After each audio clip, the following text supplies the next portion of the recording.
आपण सध्या पोहोचलो आहे जुंधळा, दादर, मोठी ज्वारी, शाळू असं जर अनेक नावं असणारं पीक आहे त्या पिकाच्या शेतामध्ये. आणि ज्या व्यक्तींना पोट साफ होत नाही किंवा पोटाचे विकार आहेत, शरीरात उष्णता आहे, अशा व्यक्तींसाठी हे पीक, हे धान्य खूप महत्त्वाचं आहे. बरं, तुम्ही सांगू शकाल का या धान्याचं नाव काय आहे? बरोबर, या धान्याचं नाव आहे जुंधळा. बरोबर. तर मग ही जुंधळा म्हणजे ज्वारी. या ज्वारीचा उपयोग आपल्या आहारात नक्कीच व्हायला पाहिजे. बघा, ज्वारी कोणत्याही मोसमात खा, कधीही खा, तुम्हाला पोटाचा कुठलाही त्रास होणार नाही. अपचन होणार नाही, गॅसेस होणार नाही, ढेकर येणार नाही आणि पोट साफ राहण्यास अत्यंत उपयोगाची आहे.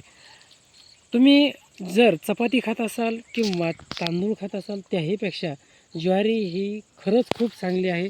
जी माणसं ज्वारी खातात त्यांचे शरीर एकदम मजबूत, निरोगी आणि चांगलं राहतं. तुमच्याही भागात अशी ज्वारी असेल तर तुम्ही ज्वारीचा म्हणजे ज्वारी खावी किंवा त्या भागातून उपलब्ध करावी आणि आपल्या आहारात मिक्स करावी, असं माझं मत आहे.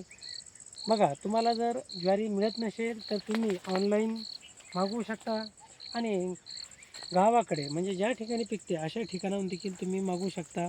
आरोग्यासाठी आपण दवाखान्यात खूप पैसे खर्च करतो, त्यापेक्षा तुम्ही ही ज्वारी खाणं कधीही चांगलं राहील, कमी पैशात मिळते. धन्यवाद.